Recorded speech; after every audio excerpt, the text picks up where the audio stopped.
actual up where there's an actual uptake of the policy tools in the market. Now, where hydrogen is deployed is a very important issue, and it is dependent on the competitiveness of hydrogen with incumbent conventional energy solutions, as well as the competitiveness with low carbon solutions. This is a simplified version of graph, which I'll show you in just a moment. But I like to summarize the 5 vectors that Bill Gates uses in his book, How to Avoid a Climate Disaster. 4 of them exist in the top right-hand sweet spot of this chart: getting around or transportation, making things like ammonia and steel, growing things like ammonia for fertilizer, and plugging in for power and energy sources. So 4 of the 5 items actually lie in the sweet spot for hydrogen deployment. This is the same chart now with the more detailed applications. I show this chart in connection with policy considerations because each country needs to decide which actual applications of hydrogen make sense for them, and then provide incentive and policy structure around those particular applications. The most recent report from the Hydrogen Council covers the trade flow in hydrogen. Today, our energy system involves a lot of transport of energy around the world, typically from oil-rich regions, and that will change and start to favor those regions with strong renewable energy resources. And so we combined 2 of our inputs, our historical inputs from the Hydrogen Council. On the left-hand side, we looked at the evolution of cost for hydrogen technology. Cost typically has been the major impediment for the uptake of hydrogen. And so as that cost comes down, the feasibility of hydrogen deployment increases. So that's a very important vector. And then also on the right-hand side, our outlook for demand for hydrogen, our so-called Hydrogen for Net Zero report, and those projections, which I've already been showing you through to 2050. So when you look at the trade flow in hydrogen, you find a very interesting pattern. Now, I mentioned trade, but in fact, in this report, we're looking at long distance transport of hydrogen. So you'll see China on the left and the right. We anticipate a large amount of hydrogen flow from Western China, where there's a lot of renewable energy and hydro resource, to Eastern China, where there is not so much energy source. So that's the internal trade of China, and also this would happen in North America. You'll also see on this chart with the carriers and end products that it's not just about pipeline hydrogen or shipping hydrogen, but it's also about methanol, ammonia, direct reduced iron, and synthetic kerosene. So the carriers and derivatives of hydrogen will play a very interesting and important role in the transport of hydrogen around the world as a way of moving decarbonized energy. If you visualize those flows, you can see in the red those countries which will be net demand centers, and in the blue those regions where there will be excess capacity for production. And this really does change the energy map of the world. The Middle East and North Africa will continue to play a very important role, both on account of low carbon hydrogen from fossil fuel sources as well as renewable energy sources. But you can see that South Africa, South America, Australia, and North America will also play an important role in shipping hydrogen elsewhere in the world. There are 4 key things that I'm finding are not well represented in policy today. And I'm not going to go in depth on this. We can certainly talk about some of these things in the question period. There tends to be a lack of systems thinking, so not looking at the whole energy system as an entire system. There tends to be a lack of infrastructure vision. So there's a call for projects in many places, leaving it to industry and private partners to propose projects. And there's not such a strong vision for what infrastructure or energy system the various states are trying to create. We also are seeing varying degrees of respect for energy markets evolution. I'll touch on that in just a moment. And we need to move beyond the current stage where there's been a lot of announcements, both by industry and government, and into the continuous collaboration phase, which I'll also address. So first of all, this issue about maturity. When we're trying to activate markets and get things underway, there are certain policies and incentives that are very appropriate at that time. We've seen out of Germany with the H2 Global scheme, a double auction and contract for difference approach. It's a very nice, elegant policy which balances supply and demand and pays down the green premium with a contract for difference. That's an example of a very effective policy for market creation. As time goes on, the policy needs to shift, respecting the greater maturity and cost effectiveness of the technology. And this brings me to a final point around the need for collaboration between governments and industry. This is not a either or one side is stronger or more important than the other. There needs to be continuous collaboration between governments and industry. First of all, to provide demand visibility. Where do society and governments want to see the deployment of decarbonized energy within their region? And then industry needs to respond to advanced project proposals to FID. A very critical issue here is clarity and certainty. Industries are making commitments that are upwards of 30 and 40-year investments, and so they need to have confidence in the stability of the policy environment. And then once that industry starts to grow, industry needs to increase supply chain capability and capacity to actually produce the capability to deliver the supply side and the demand side. And then governments need to follow through in providing access to the funding that they're providing. And then at the international level, there's an important side for cross-border trade that we were just discussing when it comes to certification.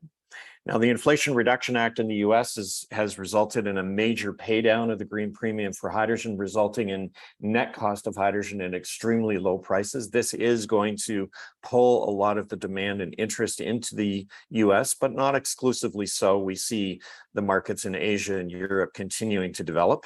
It will become a market indeed where price points matter. And here we show the spectrum of prices that we anticipate for hydrogen originating across a wide array of jurisdictions. And you can see that there's quite a wide dispersion of those prices. So depending on the proximity to market and the cost of production, you'll get a different flow of supply and demand resulting from those price signals. I'm just going to leave off on this very last point. Global standards, especially around certifying the environmental attributes of hydrogen, are very critical. This is going to take some time, but typically international standards with the ISO organization are developed by consensus. So many governments and industries make input as to what the shape of the standard should be. That process is well underway now, and the committee structure within the ISO has already been set up to work with hydrogen certification protocols. So we expect over the coming couple of years that those will start to emerge. And the reason these things are important are so that there's evidence of the environmental attributes and background of the hydrogen, that there's perhaps compliance markets that are developed in various countries, and they need the performance metrics and processes to calculate the sustainability or environmental footprint of hydrogen. So there needs to be protocols and standards for that purpose. There needs to be transparency for customers so that customers can make the choices of what products and environmental footprint they want to be buying. It creates a demand signal, so the hydrogen sustainability criterion are evident in the market, and that activates the interest of buyers. And then finally, hopefully with a level playing field with these standards, there can be overall cross-border trade in hydrogen emerging over the coming years. So I know I'm just over my time, but I'll stop there and be happy to take questions once we get to the panel portion. Back to you, Rami. Thanks, Daryl. No, I think you're still within the time. Thank you very much. Very fruitful discussion, covered a lot of ground, and appreciate this presentation. Ruud, you're up next. I know you don't have slides, but the mic is yours. Thank you very much, Rami. Thank you very much, Professor Joy, to invite me here today. So indeed, in my 15 minutes, and I'll press my button here as well, I would like to give you a broad overview of kind of what is happening in Europe. The advantage of speaking second is that I can already immediately respond to Daryl's presentation as well. So we can make this a whole kind of, evolution of hydrogen talks one after the other. So to start off with, I quickly want to spend like a minute on what the European Commission is and does, because I think that is really important to understand. So the European Union has 27 countries. We've seen already quite a few on them on the list: Germany, France, the Netherlands, Poland, quite a few countries that have big hydrogen consumption. Now, all of these countries have the same energy policy. So they have some degrees of freedom in terms of kind of the energy choices, but in general, all of their policies are set at European level. And so in terms of hydrogen, there has been policies already for quite some time. Actually, the first hydrogen strategy was in 2003.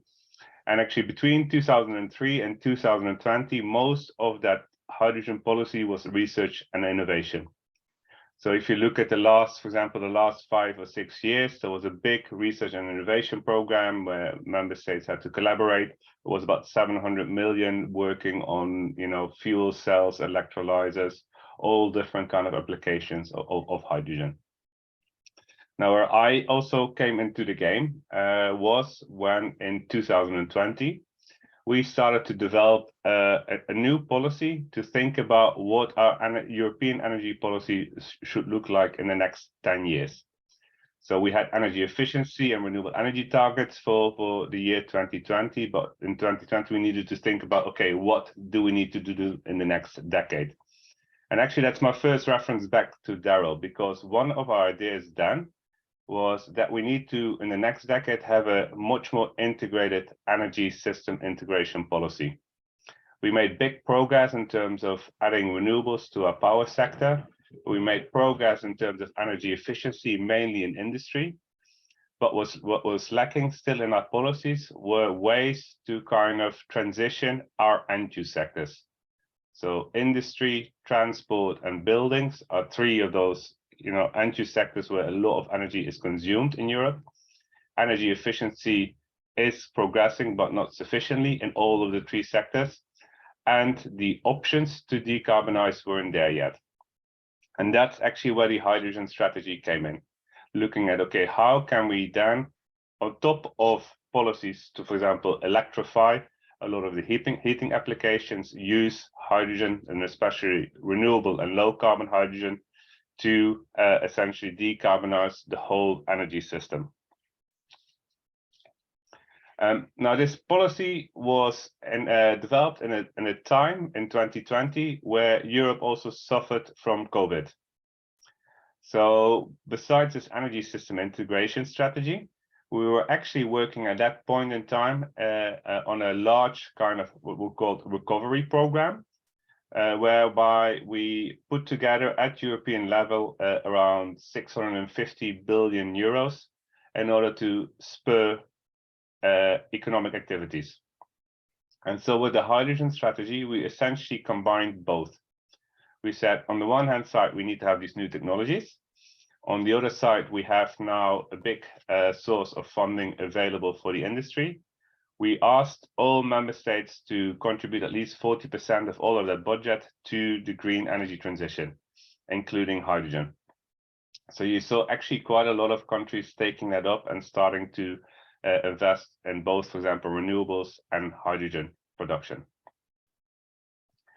Now, if you look in 2020, in Europe, you have about, let's say, 8 million tons of gray hydrogen consumption today. It's all based on natural gas. And a lot of our natural gas is imported from Russia. So we're now in a situation today where actually a lot of the hydrogen production taking place in Europe, for example, to produce ammonia for fertilizers, etc., is stopped simply because of the high gas prices. So that leads again to a new policy, which we've been developing only this year, right now, where we in GAN, and that's what Dara already referred to, increased our ambitions for the production, specifically for renewable hydrogen. So not gas-based hydrogen, but renewable hydrogen, simply to kind of avoid our dependence, which we had in the past. So this is the whole framework for the European kind of policy framework. Now, renewable hydrogen does not exist in a large extent to Europe yet. We did the research and innovation projects. We have about 60 megawatts of projects in place, mostly demonstration projects. So we're really here having kind of a policy challenge, how to create a market which does not exist yet. And the way we are doing this is to kind of work on 5, what we think are key policy areas. The first one is a relatively simple one. We've supported research and innovation for a while now. We have to continue to do this. Like was mentioned before, the biggest one is in Europe, it's 20 megawatts. So in Canada, we are really well ahead now. And we indeed need to scale up those electrolyzers. And of course, every time you scale that up, there are research and innovation components in terms of operations, in terms of management, but also on the end use sector. A lot of work still needs to be done with that. So that's one of the key elements, and we will continue to work with industry around that. I think the second policy challenge, and that's a more difficult one, is if you have such a dynamic market, and again, that was shown before, how do we create a policy framework that actually can take into account today's situation, where we have hardly any renewable or low carbon hydrogen, which can take into a situation in 2030 where we have to rapidly scale that up, but production costs are still quite high.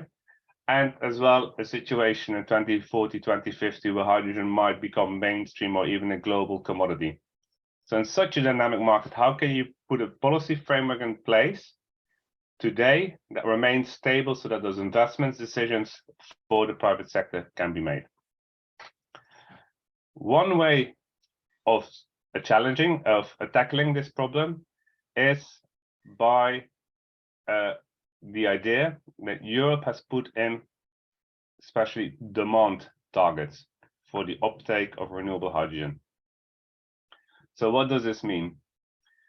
We are requesting every single member state, so all of the 27 member states, to make sure that in the transport sector, 2.6% of all the fuels would be based on renewable hydrogen or hydrogen derivatives. So it could be ammonia or e-fuels, etc.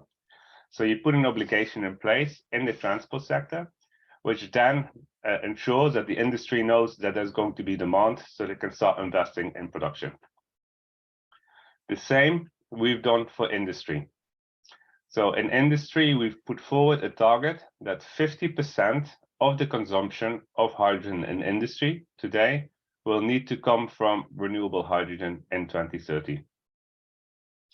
Now, this target means that every single country in Europe will have to look at its hydrogen consumption today and in 2030 and make sure that a volume of renewable hydrogen is available for that industry, such that the industry itself, for example, the steel sector, the ammonia sector, the chemical sector, can make investment decisions in their production processes so that that hydrogen can be kind of consumed there.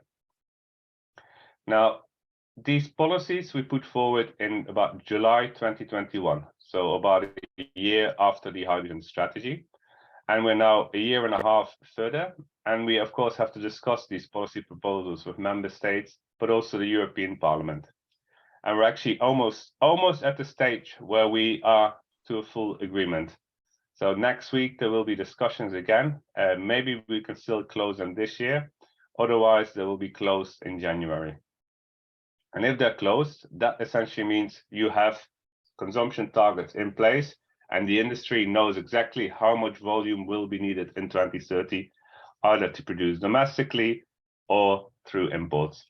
So that's one of the key challenges. The second challenge, which was also already alluded to, is, of course, infrastructure and markets. How do you make sure that the end consumer knows kind of what hydrogen it gets, what the characteristics of that hydrogen are, and how are you getting that hydrogen to the end consumer? In Europe, we have for infrastructure, essentially three pieces. We have our electricity grid, we have a big natural gas infrastructure, and we have local heat networks. We do have hydrogen infrastructure. We have about 1,500 kilometers of hydrogen infrastructure, but that is privately owned.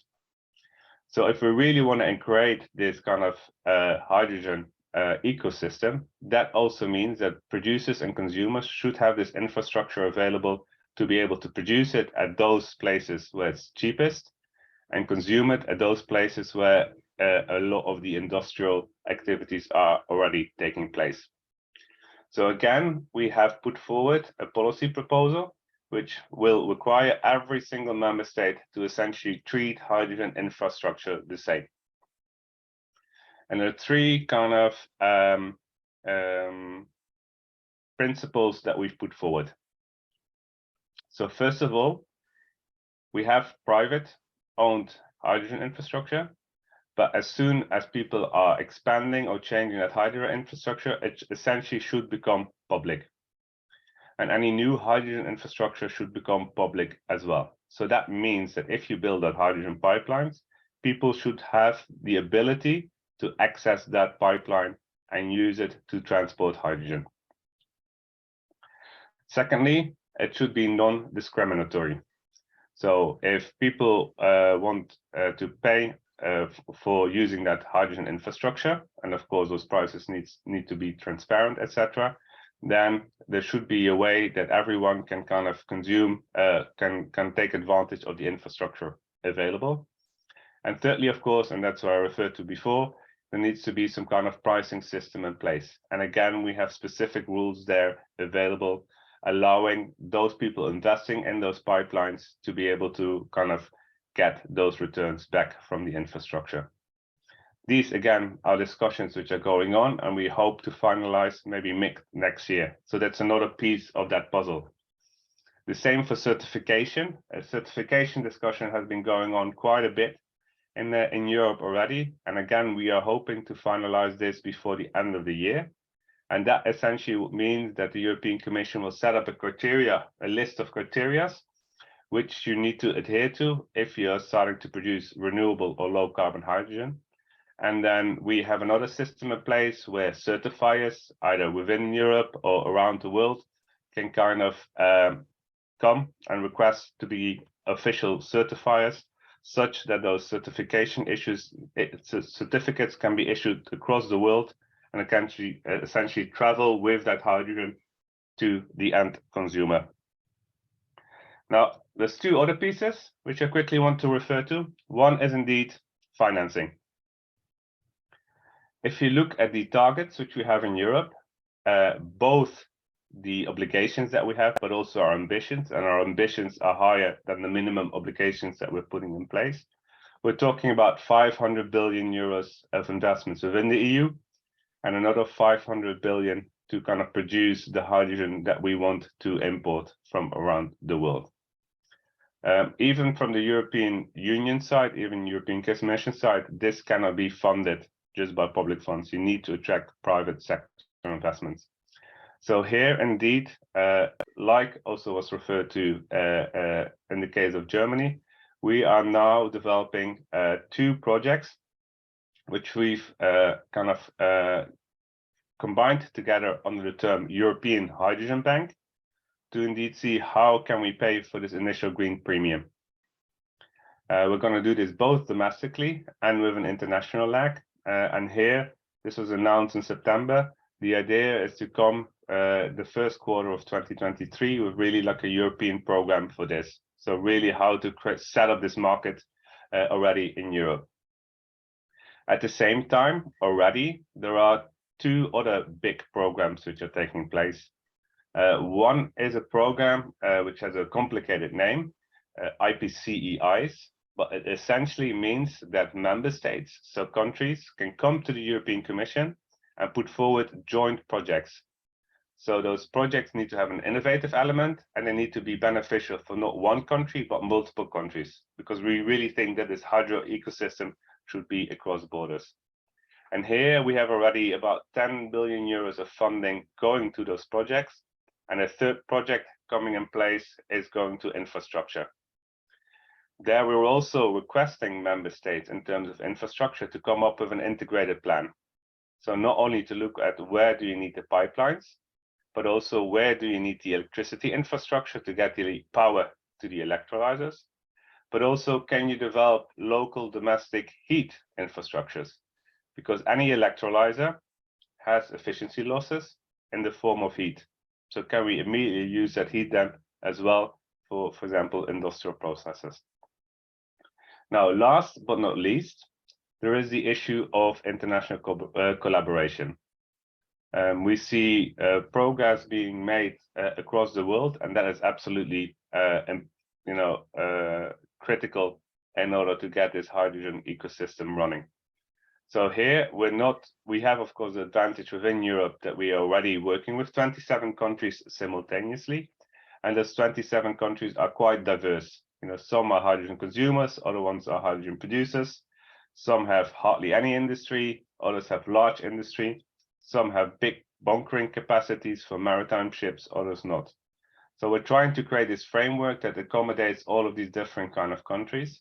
And we're working in a lot of kind of multilateral fora, including with the private sector, to kind of share those lessons that we've had in the past.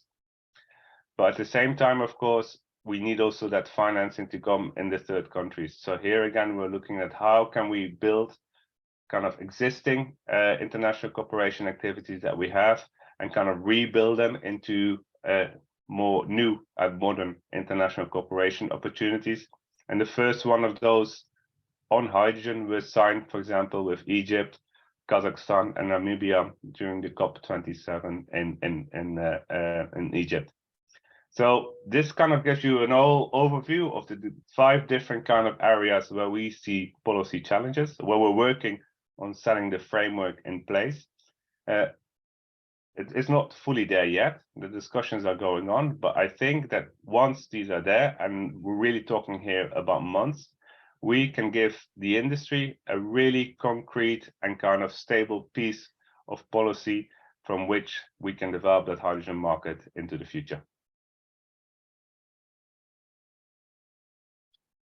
Great. Thanks, Drew. That was an excellent summary of the lay of the land in the EU and Europe, and good to see that there's a lot of developments happening there. Next, we have Dr. Manal. As I mentioned, Dr. Manal did present before in the first seminar by the CCRC. So good to have you back, Manal. The floor is yours. Thank you very much, Rami, and a pleasure to be with all of you today. And indeed, I did join the first seminar, and I was the first speaker, and now I'm concluding as the last speaker in the last seminar. So it's kind of nice to finish a full circle. And I thought, because of that, and where I started at the very first session, when I basically kind of set the ground or the scene for challenges and opportunities for Gulf, for hydrogen projects in the Gulf, I thought what I would do today is kind of delve into a little bit more into some of the challenges that I mentioned and link that to some of the policy that then would be required to address these particular challenges. And of course, going last also has the advantage of knowing what the other 2 speakers have mentioned, and I'd like to build on some of what they've also addressed, because clearly some of the policy issues that particularly were highlighted in the first discussion by Daryl are obviously very relevant to across regions, and then Ruud took us some examples from Europe, which I also think will be quite relevant now for the Gulf. I'll just kind of give a summary, really. I think this is not new to anybody, but perhaps for some of the maybe attendees in person who weren't here the first session. So at the moment, we all know that we have some projects across different parts of the world for hydrogen. Of course, Europe, some Australia, Asia, and the US increasingly, and then a little bit scattered in some Latin America, a little bit in the Gulf, and some in Africa. But we know that the demand for that is expected exceeds significantly the current projects. And of course, demand, as I mentioned in the very beginning, and my beginning isn't like literally beginning of the seminar series, is demand, as we know, is very uncertain. But even with this uncertainty, there is still what the projected commitments are still probably not going to meet what we have. And at the moment, we only have about 3% of the required commitment. And even if we look of the investment that we need for to produce the hydrogen that we are expected would be demanded, even if only reaches about 10% of final demand. But also the other thing is, of course, blue and green hydrogen remain still not competitive with gray hydrogen, or just so to speak, dirty hydrogen. And as we have heard also from the earlier speakers, that we also don't have real full markets. And these are the countries, this is all from IRENA, so this graph is not mine, but this is a country, these are the countries with strategies, and this is where we would expect some demand and some consumption to happen. Again, there are lots and lots of challenges, because a lot of the investments that we need to achieve these projects really have to be done between today and 2030. And we know that impacts of the invasion of Russia and Ukraine, and the negative effect, in my opinion, that had on the energy transition and delaying that. So based on that, I think there would be, if that would delay the investments that we would have between now and 2030, then that could also further delay the amount of supply that would be there then for the what we would think the demand would be expected to meet. Then, of course, there's also other. We're in a very economic and geopolitical uncertain times, and I think part of the technology obviously is still not available. The clean hydrogen, as I said, is not competitive with gray hydrogen, but also we have a demand supply chicken or the egg problem, as you know. And I also very much agree with the two previous speakers that what is really also required is we need, it's a global supply chain in many ways that we're looking at when we talk about hydrogen. So it does require collaboration and partnerships across different actors, different countries, different also, even sometimes within the country, it's different utility companies and energy companies and infrastructure companies and private sector. So we're managing all of that also is a big challenge. And I do believe that there's still a lack of clear and consistent policy and regulatory landscape, including in the countries as well as the Gulf, where there's a large push to invest or to attract additional hydrogen investments. So this is kind of really the background, and it's lots and sets of challenges, and I just want to group it into three, and I called it 3 sets of challenges, which mean each challenge has multiple challenges underneath. And then I want to just address a little bit of some of the policy conundrums that would fall under each challenge. So the first challenge or sets of challenges is a fiscal challenge. And this is because this is particularly relevant for the Gulf countries, because Gulf countries obviously have very unique fiscal regimes that also is very obviously dependent on hydrocarbon oil and gas exports, but also has very generous welfare support systems, but also tends to also control or own the energy sector. And at the same time, there is also then a kind of a trade-off between, do you invest more in oil and gas like we have now in the market when oil prices are high, or do you invest more in energy transition projects? And at the same time, in the Gulf, for example, we have tended to have high subsidies in general, including energy subsidies. And what would the cost for that be if we want to introduce a more expensive good or product such as hydrogen and make that more competitive? And the last bit of the fiscal challenge, which is probably relevant not only to the Gulf, but really across all countries, is how do you manage the commitments and the national priorities of committing funds to very particular national priorities, maybe socioeconomic development, maybe tackling, in Europe, for example, we had had heat waves and we had floods in Germany, for example. How do you have funds to address these problems or economic diversification in the Gulf, and at the same time ensure that there's enough funding for energy transition projects? So these are the kind of large sets of fiscal challenges. Now, the second is really going back to that demand or chicken and egg question, is the demand. The demand obviously is weighting supply, and there's problems with costs. We even also heard from the previous speakers about how the investors don't always have the certainty, and therefore it's difficult for them to go and commit to supply when there's no confirmed uptakers, for example.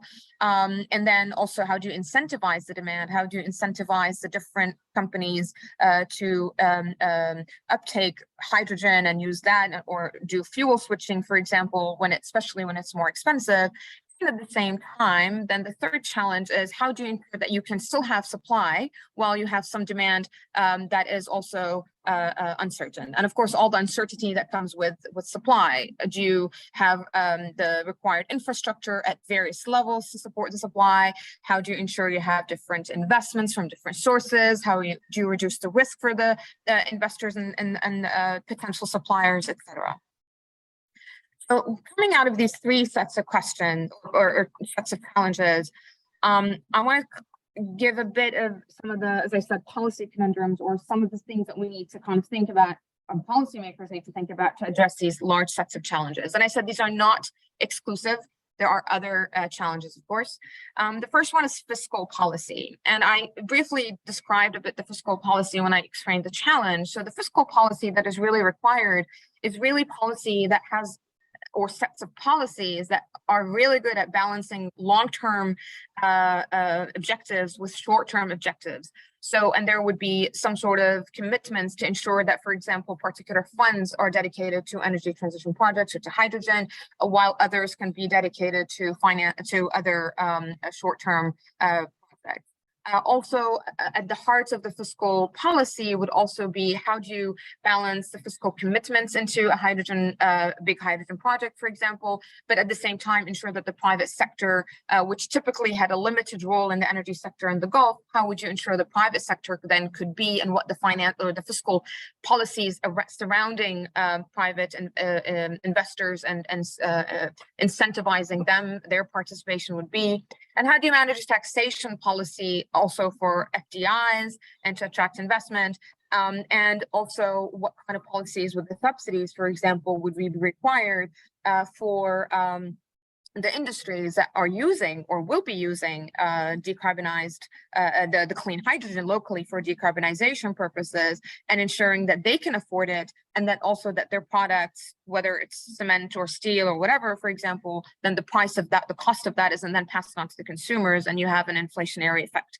So there's also balance that protecting the consumer and the industry would be at a very high fiscal subsidy cost. So the balancing of that is one of these difficult balancing things that the Gulf countries would have to manage, and maybe have different approaches of, whether it's phased out approach or kind of having reform in addition to the reforms that have been happening so far, to ensure that the fiscal space is protected for balancing short and long term. And finally, also within the fiscal policy, how do you protect part of the fiscal space for investing in other productive projects and capacities, particularly because of the focus on economic diversification and new sectors. And especially in the Gulf, where it's different a little bit than Europe, where you don't necessarily have in some countries, of course, you have variations of the manufacturing capacity, for example. So then the potential decarbonizing industries might not be sufficient in some countries. So then how do you create new sectors, again, that would be potentially green, but also create value from the hydrogen?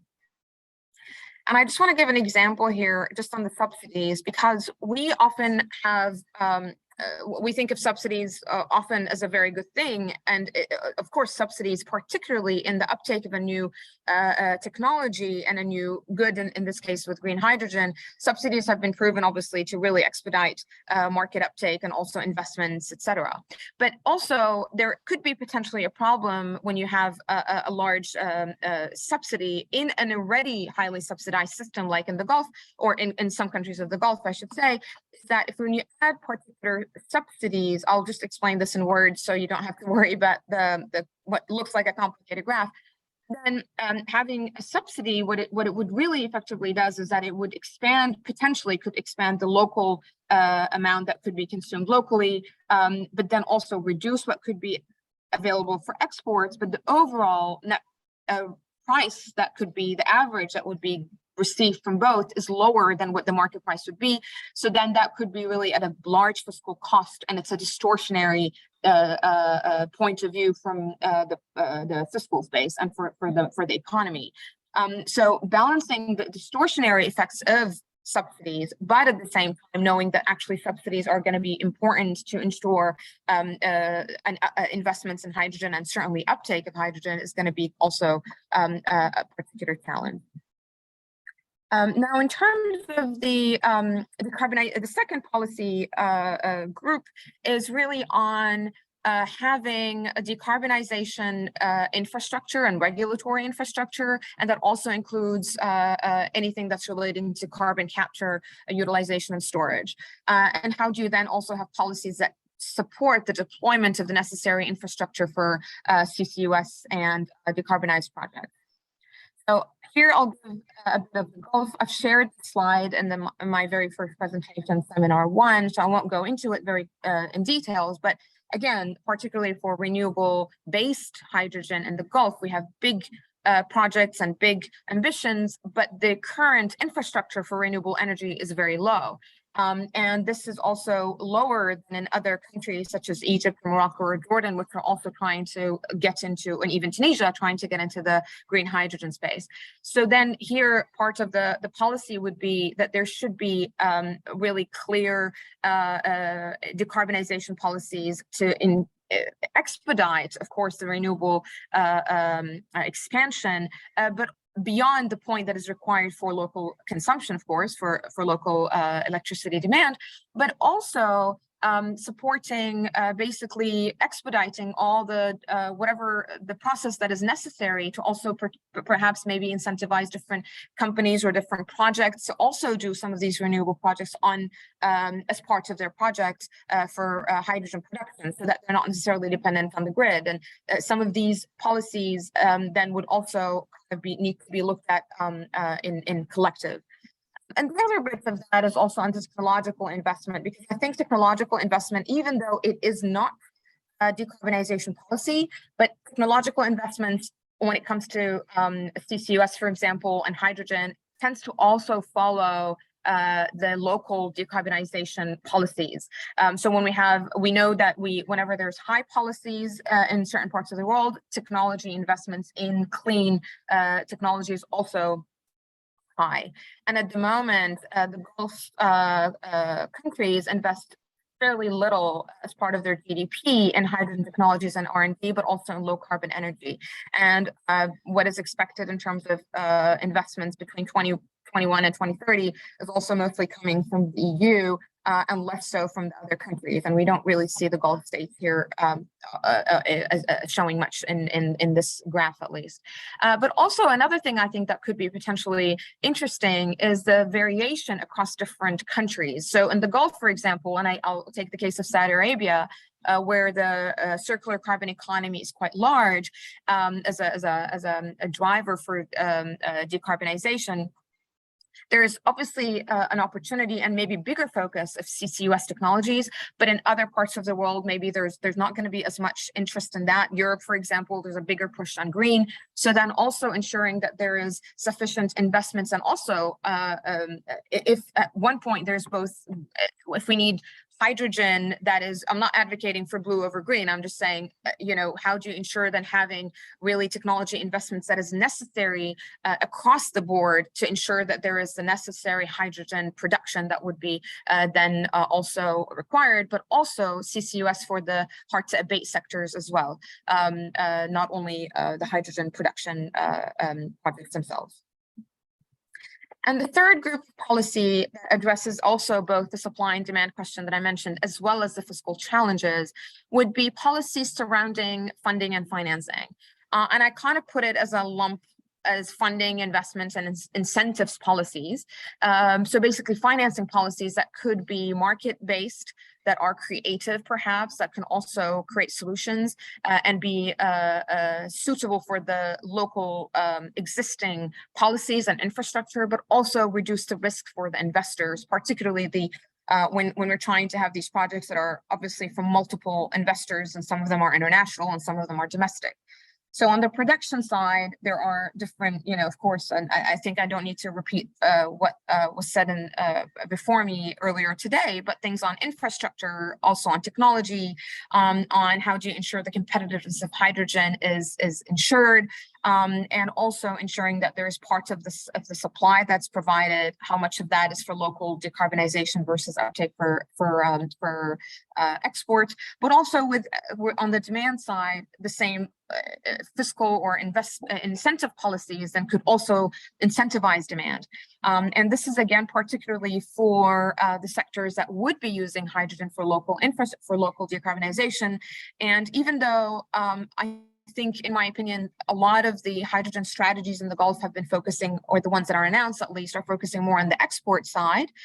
We know that most countries in the Gulf, Saudi Arabia, UAE, now Kuwait and Oman as of COP27, but also Bahrain have net zero targets by 2050 or 2060. So the decarbonization of the domestic industry would also be important, and also potentially, even if to the point of using other decarbonized products such as cement or steel as also products that would be also potential exports. So what kind of then incentives and financing structures could then be available to ensure that this demand then is stimulated, and what kind of, for example, different regulatory structures or carbon taxes or even price caps could be implemented that would enable that to happen.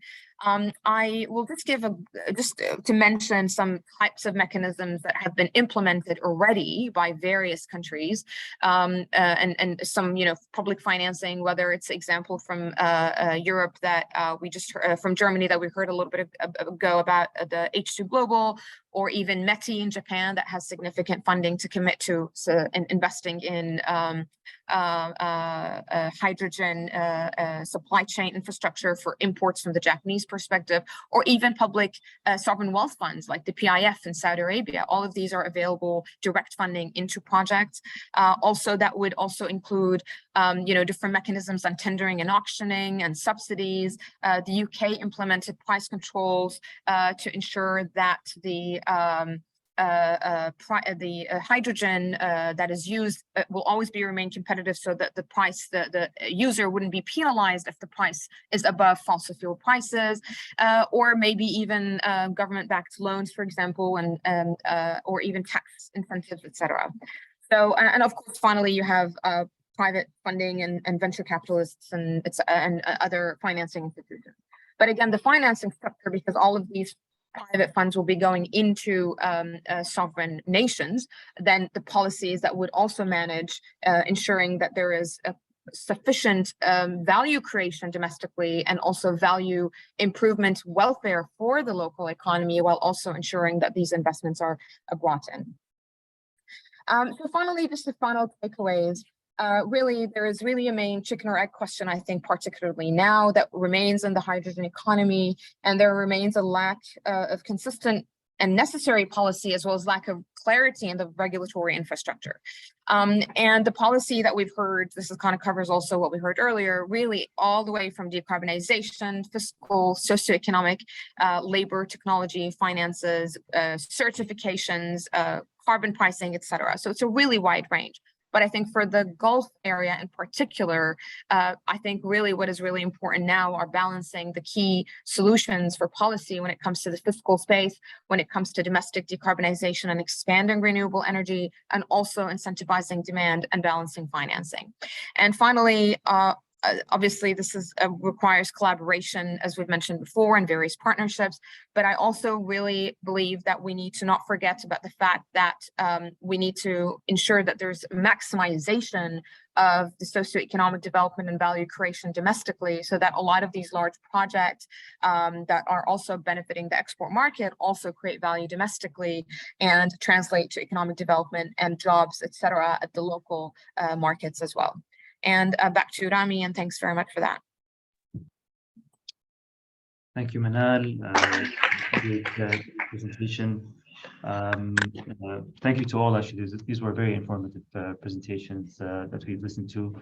And now we're opening the floor for question and answer. I see some questions are coming in, but please, if you're joining us online, use the Q&A chat box or the Q&A box to ask your questions. And if you're in the room at KAUST, please, I think Professor Jaid will moderate from there.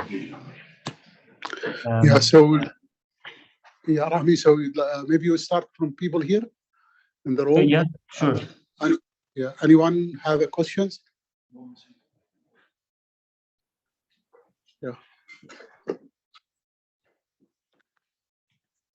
Thank you for your talks. This is a question for our second orator, so Ruud and Manal.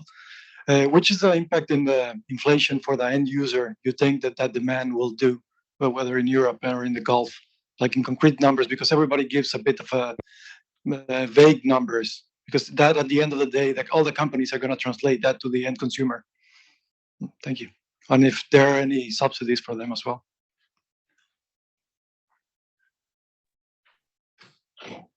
I can maybe start. So indeed, if we're looking at the kind of the costs of producing either renewable or low carbon hydrogen in Europe, it's significantly above what the prices are for hydrogen. Well, used to be for hydrogen production based on the cracking of natural gas. So we're really talking here about a premium which is about 3 times as high as what is currently on the market. Now, 2 things. Well, first of all, the natural gas prices have increased substantially within Europe. So although we do hope that this will not remain this way, but if you would start producing actually hydrogen from especially renewable power today, you are talking in the same ballpark figure as what you're paying now for natural gas with hydrogen. So there, of course, the premium would go to fertilizers because 80% of that hydrogen is used for fertilizers. So there we don't see a big premium. If that would happen, if natural gas prices go down again, we do suspect that we still have a premium of about 1.5 euros per kilo of hydrogen in the fertilizer sector, but that will disappear in around 2030. So it will really be a premium for 2030. Now, hydrogen is also used in refineries. There we have these obligations for hydrogen for the uptake of transport fuels. So a lot of that hydrogen in refineries is used for transport fuels. Actually, the premium for the end consumer is very limited. This might be also very specific to Europe again, because there our transport fuels are predominantly paid for, they are actually taxed. So it's not the cost price which you pay in Europe for your transport fuels. It really is the taxes on top of those transport fuels.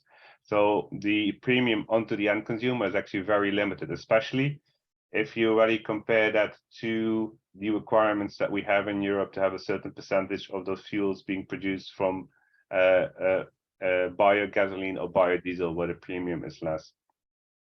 Now, the other important sector which we're looking at is to replace our steel production with moving away from coking coal, which we've been using in the past, where also the prices have increased right now, to using hydrogen. There, the premium for the steel producer is quite big. We're really talking here about 20% or even more. On the other hand, the premium for the end producer, let's say that the manufacturer of a car, the manufacturing of consumer goods, is in the range of 1 to 2%. So you do have a big premium for the steel producer itself, which indeed there we're looking at, for example, not only contracts for difference for the producers, but also what we call carbon contracts for difference for end consumers, such that those intermediates can pay for taking hydrogen.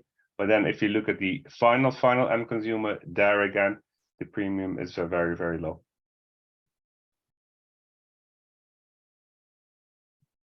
I'll follow up on that. I yeah, think the if question anyone wants addressed. to add, please jump in. I think also the question, I think it was I didn't catch the name, but the gentleman who asked the question asked me to comment on that. So I'd like to maybe address something slightly different than what Ruud addressed, because he addressed kind of just the hydrogen particular industry. But I think there are two other things that are happening in the Gulf. So in general, energy prices are very low. Even if the subsidies are completely removed, they're still low because the cost of producing energy in the Gulf, at least oil and gas, of course, is low, and electricity is a bit higher. But then what we also have, when you said that the price of that is passed on to the consumers, of course, because energy is an intermediate, it's used by all sorts of different industries that use it as an intermediate to produce the final good. So when you go buy something from the store, it's probably delivered by a truck which uses, gasoline. So, and this is where the price also then gets transferred to the end consumer through not only the price of the increase of the oil and gas, but also the process and that of the intermediate producer. Now, I've written on this and actually discussed this a little bit in the very first seminar that I shared with KAUST here with the hydrogen seminar, is that one of the challenges in industry in the Gulf is that it is quite oligopolistic. So that means that the prices in general over the various industries, there are few companies that kind of control the market, so the pricing are higher than what the normal market price would be. So that's why there's also a really large markup, so to speak, by the producer. So if we have any cost that is an increase from the producer side, the passing of that for the consumer is going to be really large, even though the producer has enough markup that they don't necessarily need to keep that markup and raise the price even higher to the consumer. But that the consumer ends up really taking the higher hit. And this is why I think we need more of competition and private sector regulation in the Gulf to ensure that those pricing then aren't necessarily passed on to that level. And then there's more competition. And then if there's more competition, there's going to be higher economic efficiency, and the whole economy would benefit, even if we haven't even gotten to the energy transition and more expensive hydrogen parts yet. And I just want to give an example to maybe wrap up my answer.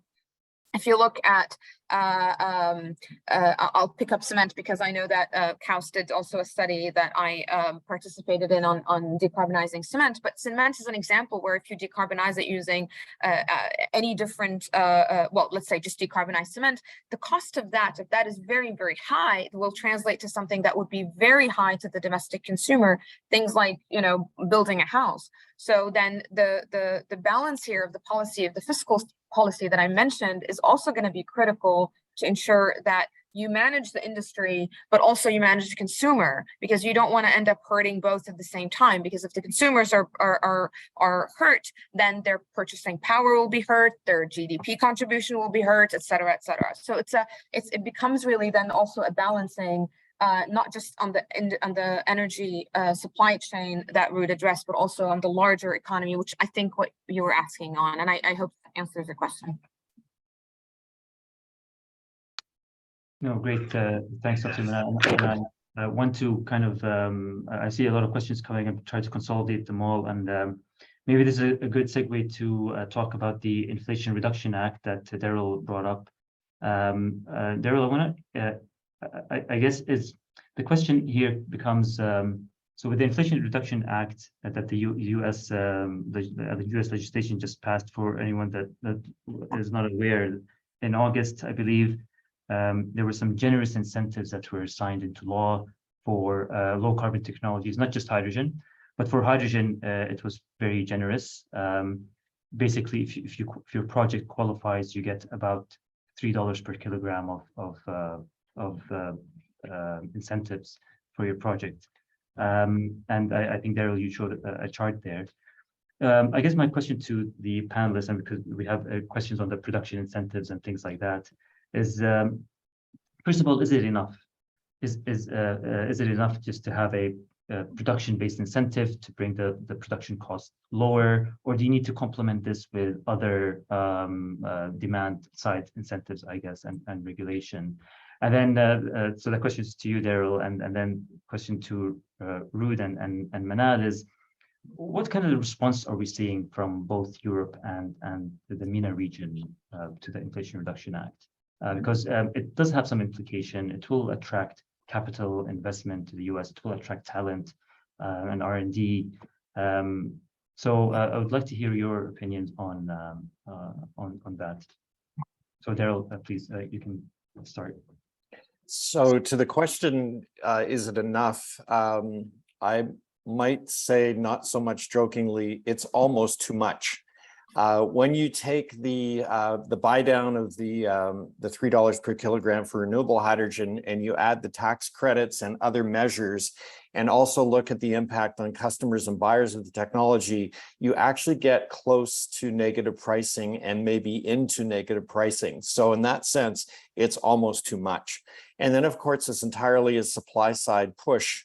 I often say policy is always local and cultural. And so what you have here is the American preference for tax measures and incentives. And this is not the style of the European government or even in Asia, but it's very much the US style. This is the kind of thing they like, and this is what they do.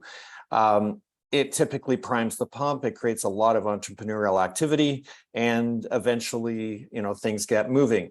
I would just want to contrast, because this has turned a lot of heads, and sometimes we forget all the work that went into the policy and the development of demand and projects in Europe over the last 5 years is not present in the US. The starting gun only went off in August. And so there's a huge amount of work to do in project development and business models and capability that's only just getting started several months ago in the US. And I think it's important not to disregard the strength of the work and the thinking and the development that's gone on in Europe. And that's not going to be, you can't catch up on that in a matter of months. It doesn't matter how much money's on the table. It's still going to take a while to get things underway in the US. And so I think it's really important for Europe to get unstuck in some of the policy areas where it's stuck, so that all that precious work that's been done over the last 5 years can actually get to the market and get underway. In Asia, we find a better balance of supply and demand measures, especially in China and Korea. And this is where they're moving very quickly. So while everybody's talking about the large portfolio projects in Europe and the big incentives in the US, the parties that are actually making the most progress in getting technology on the ground and working are in Korea and China. And this is because you've got a balance of supply side and demand side measures that are very targeted in city regions in the case of China, and then moving into implementation very, very quickly. So there's a number of things to balance here. And while the IRA has turned a lot of heads, I think there's lessons to be learned from the approach in other places in the world as well. Yes, and from our side, of course, we're looking with interest to what is happening in the US. Like we said, accelerating the energy transition, we all, especially Europe, really applauds. We are also for example, working very closely with the Department of Energy, because, for example, in the implementation of their policies, they set, for example, greenhouse gas emission thresholds. So your hydrogen needs to meet a certain threshold. The question is, how do you calculate that threshold? We've been working on this for, like you said, a year and a half. I hoped we would have finalized it, but it also shows the complexity of calculating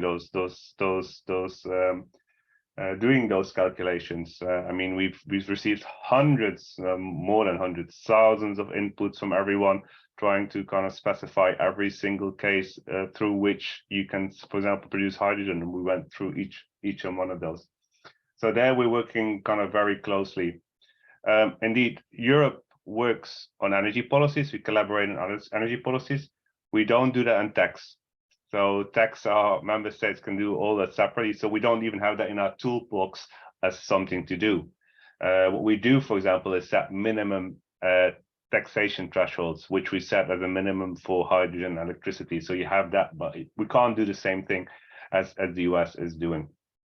Now, I think there are two elements which we are actually discussing right now, and I don't know if people know, but there's a special US-EU council set up which meets almost weekly. The one of them is very specific, and that's kind of any requirements in terms of domestic production. Of course, there you have the WTO rules, but actually domestic production doesn't apply to electrolyzers. So in this specific case, there's not kind of a lot of discussion there. But the second element, which we were also discussing, and that is, of course, we've seen how much funding is needed for all of those projects. So by kind of having these policies in place, does that mean that other projects, not only in Europe, but globally, will disappear simply because investors will say, well, I'll stop that project, we will move all to the US for the next couple of years. So that, of course, is one of the concerns that we have, because we think it's important not only to have projects in one country, but everywhere, that you really can start developing those first number of projects, work through the ecosystem, because it's not only about production, but infrastructure, storage, dispatch, and choose have that happen everywhere, because I think that's really important to create those first initial experiences. And indeed, there I have to kind of really agree with Daryl. I mean, in 2020, we set up this what we call the Clean Hydrogen Alliance, where we really just brought anyone together who's interested in developing hydrogen projects. So it's like 1,500 or even more than that now. People coming together, discussing at least twice a year, coming together in forum, developing project pipelines. All of these bits and pieces, it's not about producing hydrogen and that's it. You really need to find a way to get that hydrogen to where you want to have it, and it's complicated. So we really think that kind of with the framework in place, and yes, it's now a matter of months, we're almost there. At least from our side, we have something that we also can share with the US. I mean, this is not the end of the story, yeah? We can share with the US and others in terms of our experience.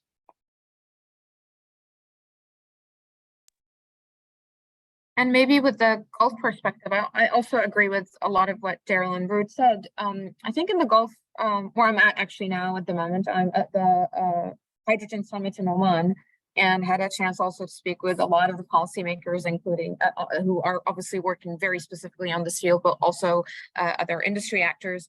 I get the feeling it's a little bit different because I think in some ways the Gulf is a little bit competing with the US, but not really, because it's geographic location. Their target, even with the hydrogen projects, is to kind of go towards Europe and also then towards Asia.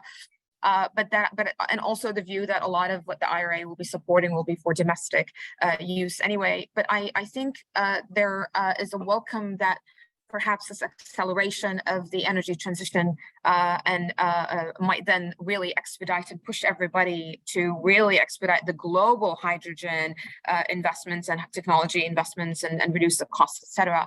And the Gulf in particular had mentioned that they're interested in really being kind of like the hydrogen hub globally, and also having a first mover advantage. And I think if the US is also then obviously already all the advancements there are underway, then this is also going to kind of push to expedite this part from the Gulf perspective. Now, there could also be potential subsidy structure. Of course, if the taxation system, the fiscal structure is massively different between the US and Gulf countries. So there's no real comparisons there, but there would be some examples in terms of potential relevance of how the support then could be also looked at. But I don't think, I think it's going to expedite what the Gulf wants to achieve, and the project investments and getting these underway potentially faster. Yeah, thanks. Yeah, I think there's an appreciation of the different political systems here, and I think what I'm hearing is that there could be a lot of knock-on effects or spillover effects from that could benefit all, which yeah, it's great to hear. I think we have a question here in the chat box on producing hydrogen from coal sustainably through pyrolysis. And I think I'll with that question, I think it's directed to you, Manal, but I wanted to kind of tie it into the certification that I think all three of you have brought into the table, which is, how do we, it seems like everyone is trying to create a framework for their certification. And some, like you alluded to, Ruud, in the EU, maybe green hydrogen is more compatible. In the MENA region, they're indifferent, blue and green. So the question is, and maybe jumping on that question that was asked, first of all, is it okay to produce hydrogen from coal sustainably using pyrolysis, for example? And when you're looking at the global efforts towards certification, how to monitor and verify and report these emissions, should we, how do we kind of harmonize and accept each other's certification frameworks in order to have basically pick up the demand and then global trade eventually? Maybe I'll start with you, Ruud, Ruud, and then we can go to Manal and then there. Yes, indeed. The framework for certification of renewable hydrogen was already actually laid the foundation for in 2018. So we had already kind of a legislative framework to do this certification, and essentially it consists of two pieces. One is, how do you calculate the greenhouse gas emissions associated with the production of, well, we actually make a distinction between renewable hydrogen, so that's hydrogen where the energy source itself is a renewable energy source, and low carbon hydrogen, where essentially the energy source is non-renewable. So it could be nuclear, it could be coal, it could be gas, it could be anything, but which is not renewable. The reason why we have a this simple distinction is that in Europe, some consumers want to have renewable hydrogen, and the other consumers don't care as long as it's clean. So that's why we have a distinction. The other element that we have is that for both renewable and low carbon hydrogen, we have one threshold. So irrespectively if you want to have renewable hydrogen or low carbon hydrogen, the life cycle emissions of that product needs to be below the equivalent of 3.4 kilos of CO2 per kilo of hydrogen. So if you compare that to gas-based hydrogen production, that's about 10. So it's about a 70% reduction which is needed in order to be either renewable or low carbon. So that's the two pieces. Now, what actually has been sent to member states on Friday, so we'll be discussing this week, is the methodology to calculate that greenhouse gas emissions. And I think one of the key aspects there is, of course, on the one hand side, making sure that if you capture CO2, that it really is captured, because that's an important element. How do you account for that? Secondly, if you use a CO2 source to convert that hydrogen into a CO2-based molecule, for example, e-methane or e-fuel, etc., how do you calculate that CO2 molecule? And then thirdly, how do you calculate the electricity going into the energy going into the different kind of processes? So it's not only the production of that hydrogen, but then the electricity you need to compress that hydrogen, the electricity you might need, or the energy you might need to convert that hydrogen into ammonia, the energy you need for your ships to bring it somewhere, or your pipeline, and then the end consumer. So that methodology is out there now kind of for discussion. And you'll see that lots of those elements are similar to what we've had in discussions under the IPHE, which is this international framework where we discussed some of those principles and we're very active in. Now, for renewable hydrogen specifically, there's also another discussion. And that is that if you would essentially take if you take renewable electricity from a new project connected to the electrolyzer, it's relatively simple. But what happens if you take electricity from the grid? Renewable electricity from the grid and use that to produce hydrogen? What are the knock-on effects of that for the rest of the electricity system? And that's another piece of certification which we're working on, because then it becomes more complicated. Because if you are taking renewable electricity from the grid at a certain point in time, but that means that the electricity demand will need to be met by other sources of electricity. What is the CO2 content of those other sources of electricity and how to account for that? That's a complicated part of this whole legislation. Now, so those are the two pieces, and then there's a third piece, and then that is about how do you do it? You have the criteria, but then you need to implement it. And here, what we are doing is essentially we're building on 10 years of experience which we have in biofuels. So Europe has been importing biofuels since essentially 2009, and we have certification for that. And if you look at the volume of hydrogen, it's of bioenergy that we're importing, for example, in 2020, it's about 200 terawatt hours. It's kind of the equivalent of 6 million tons of hydrogen. So it's quite a big volume that we have. And here we have a system in place whereby we allow any public or private institution to do that certification, as long as they adhere to a number of criteria, which is like transparency, being independent, access to data, a couple of other of those elements. And so we have about 13 or 14 voluntary schemes which are already doing that. They operate around the world doing that certification. People, consumers and member states in Europe have to recognize that certificate if that comes in. And that's what we will be building on for hydrogen trade as well, this whole scheme. Now, there's this criteria we hope to have still finalized this year, so that essentially mean that mid next year, the first voluntary schemes can come in and kind of ask to to do this certification on request of the European Commission.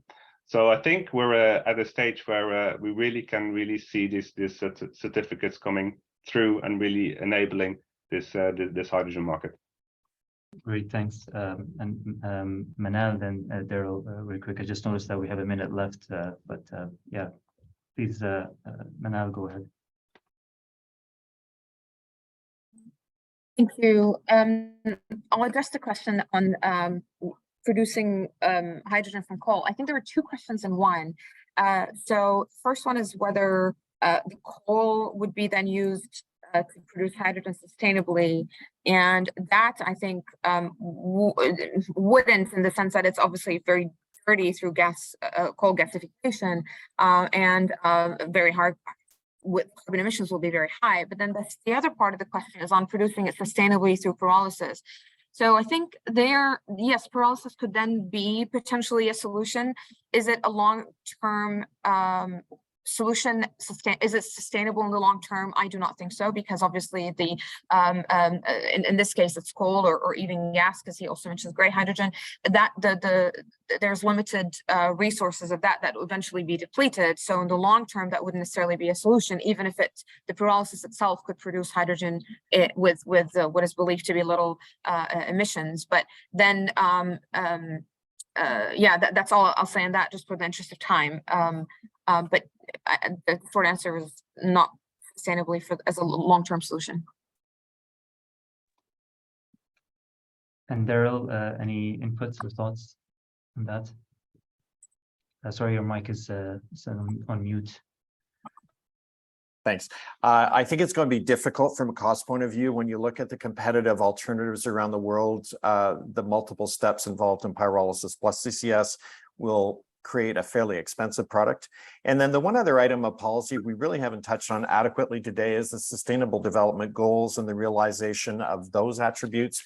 As the Global South starts to participate in the hydrogen industry, these Sustainable Development Goals become much more central in the discussion, and how we realize the attainment of those goals in the developing world, I think, is a challenge.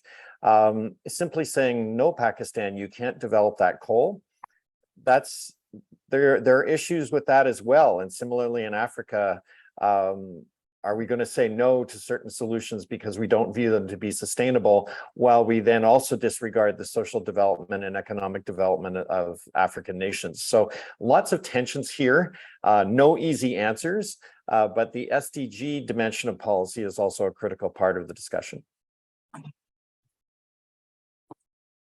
Absolutely. Yeah, thanks for that. I think we are at the end of the time allocated for this seminar. I'm not sure, Professor Jaid, if you have any questions from your end, but, or do we just close it from here? I think we just close it for the interest of time. So, yeah. Okay, So thank you excellent. to you, Rami, and thank you to our distinguished speakers and guests. Thank you so much. To you, Daryl, I know it's early morning, your end. Thank you so much. Thank you to you, Manal. Thank you, Rad. And thank you, everyone. Thank you also to our in-person participants and those who are joining us online. So with this, I think we close the session. Thank you so much. Thank you. Thank you all very much.